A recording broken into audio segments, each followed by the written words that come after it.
2 ਤਾਰੀਖ ਨੂੰ ਇੱਕ ਮਰਡਰ ਕੇਸ ਰਿਪੋਰਟ ਹੋਇਆ ਸੀ। ਉਸ 'ਤੇ ਪ੍ਰੋਮਪਟ ਤੇ ਪ੍ਰੋਐਕਟਿਵਲੀ ਕੰਮ ਕਰਦੇ ਹੋਏ ਵਿਦਿਨ 24 ਆਵਰਸ ਜੋ ਹੈ ਅਕਿਊਜ਼ ਨੂੰ ਐਪਰੀਹੈਂਡ ਕੀਤਾ ਗਿਆ ਹੈ ਤੇ ਟੀਮਸ ਨੇ ਬੜਾ ਇਸ 'ਚ ਸਵਿਫਟਲੀ ਇੱਕ ਰਿਸਪੌਂਡ ਕੀਤਾ ਤੇ ਨਾਲ ਹੀ ਨਾਲ ਸਾਰਾ ਕੇਸ ਜੋ ਹੈ ਵਰਕਆਊਟ ਕਰ ਲਿਆ ਹੈਗਾ। तो विदिन 24 आवर्स सारे जो इन्वेस्टिगेशन दी लिंकेजेस सी भी वो वर्कआउट हो गई हैगी। वो मैं तुहानू थोड़ा डिटेल दस दिंदा एक बारी। जो पुलिस नू फस्ट इन्फॉर्मेशन जिहड़ी हैगी वो 2 तारीख नू सवेरे लगभग 8 बजे के करीब मिली सीगी कि एक डैड बॉडी जो हैगी उसके घरे ही जो हैगी है तो उसकी फस्ट इन्फॉर्मेशन घर दे वल्लों किसी मैंबर ने दित्ती सीगी। तो उसते तुरंत जो है SHO ते DSP सब डिवीजन SHO कोटबाई ते DSP गिद्दड़वा उत्थे मौके ते पहुंचे ਤੇ ਫਿਰ ਉਸ ਦੇ ਬਾਅਦ SPD ਸਾਹਿਬ ਨੇ ਵੀ ਮੌਕੇ ਤੇ ਜਾ ਕੇ ਸਾਰਾ ਐਗਜ਼ਾਮਿਨ ਕੀਤਾ। ਫੋਰੈਂਸਿਕ ਟੀਮਸ ਨੇ ਸਾਰਾ scene of occurrence scene of crime ਤੇ ਜਾ ਕੇ ਡਿਟੇਲ ਉਸ ਤੇ ਜਾ ਕੇ ਹੈਗੀ ਨਹੀਂ ਐਗਜ਼ਾਮਿਨ ਕੀਤਾ ਸਾਰਾ ਤੇ ਨਾਲੇ ਜੋ ਫੈਮਿਲੀ ਮੈਂਬਰ ਸੀ ਉਹਨਾਂ ਨੂੰ ਵੀ ਐਗਜ਼ਾਮਿਨ ਕੀਤਾ ਗਿਆ ਕਿ ਕਿਸ ਹਾਲਾਤਾਂ 'ਚ ਕਿਸ ਤਰ੍ਹਾਂ ਉੱਥੇ ਵਾਰਦਾਤ ਹੋਈ ਹੋ ਸਕਦੀ ਹੈਗੀ। तो ये गल हैगी है 2 तारीख की 2 तारीख ਨੂੰ ਜਿਸ ਦਿਨ ਇਨਫੋਰਮੇਸ਼ਨ ਆਈ ਸੀ।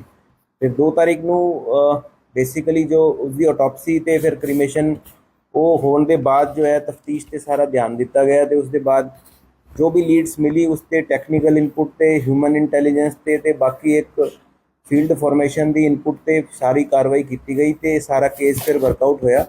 तो इस ते ये गल सामने आई हैगी कि जो मेन एक्यूज्ड हैगा सुखवीर सिंह और सुखा उत्थे पिंड दा कोट बाई दा रहन वाला हैगा। तो ये बेसिकली उसका सीगा ते नाले इस दे नाल जो एसोसीएट्स तो मतलब बेसिकली जो डिसीज्ड है उसी दी वाइफ हैगी एक उसकी साली हैगी है उहदा एसोसीएट हैगा एक होर उन्हां दा फर्दर एक एसोसीएट हैगा। तो इस करके सारा केस जो हैगा वर्कआउट किया गया हैगा।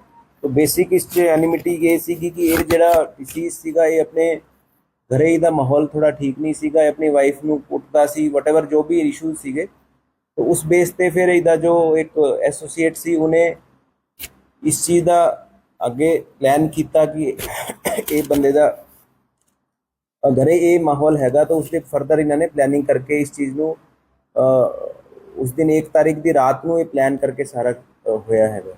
तो ये बेसिकली सीक्वेंस ऑफ इवेंट तफ्तीश से जो गल सामने आई जो मैं तुहानू चलो उतनी गल दस दिंदा कि मतलब पब्लिक च हले आपां उतनी दस सकते जो किसी का इंडिविजुअल इन्वेस्टिगेशन पे ना अफेक्ट होंगी होगी।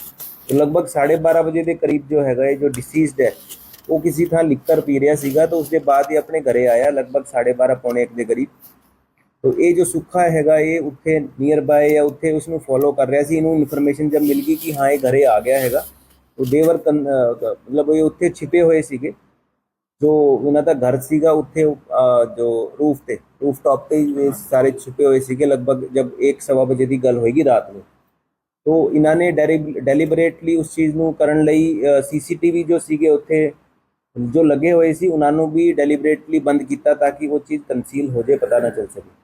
तो वो पुलिस ने बड़ा उससे टैक्टफुली टैक्नीकल एनालिसिस से वो चीज़ सारी आइडेंटिफाई की सीक्वेंस ऑफ इवेंट किस तरह की रहा डिटेल क्वेश्चनिंग जो हैगी इन्हां दी कीती गई तो उससे सारी गल फिर क्लीयर हुई कि इन्होंने लगभग 1:30 बजे तो लैके और 2:30 बजे के बीच जो है ये सारा जो हैगा मर्डर नू एग्जीक्यूट किया। तो किस तरीके की कार्रवाई इस पुलिस ने जो की हैगी प्रॉम्प्टली उस चीज़ की मैं अपनी टीम की शलाघा करता हूँ। तो इससे एक जो गल सामने आई कि जो मर्डर वैपन है वो एक जो आइस ब्रेकिंग जो आप सूआ कह देंगे नोकीला जो होंदा उसनू यूज़ किया गया और उस पर जो बॉडी ते इंजरी मार्क्स सीगे एक तो नैक दे कोल जो हैगा जो ब्लीडिंग पॉइंट होंदा उत्थे वार किए गए थे उसके एबडोमेन च पेट ते वार किए गए। तो कॉज ऑफ डेथ वो हैगी है। ते फर्दर जो चीज़ इसकी पुछगिछ ते आई कि ये बेसिकली इन्हां दा रिलेशनशिप कोई ठीक नहीं सीगी। इहदी सैकेंड वाइफ सीगी तो जो बायोलॉजिकल जो इहदा बच्चे इहदे 2 पहला हैगे ते 2 हुण हैगे है ना। तो उस करके थोड़ा फैमिली दा घरे माहौल ठीक नहीं सीगा। तो उस फ्रिक्शन ते ये सारी फिर आगे चीज़ डिवेलप हुई। तो जो सुखा हैगा इहदे वाइफ दे नाल रिलेशन जो रीसेंट पास्ट ते कुछ 1 महीने के करीब लगभग सामने आए सीगे। तो उस गल ते फिर आगे फर्दर अपन लीड डिवेलप की तो फिर सारा वर्कआउट होया कि ये कारण करके इहदा मर्डर किया गया।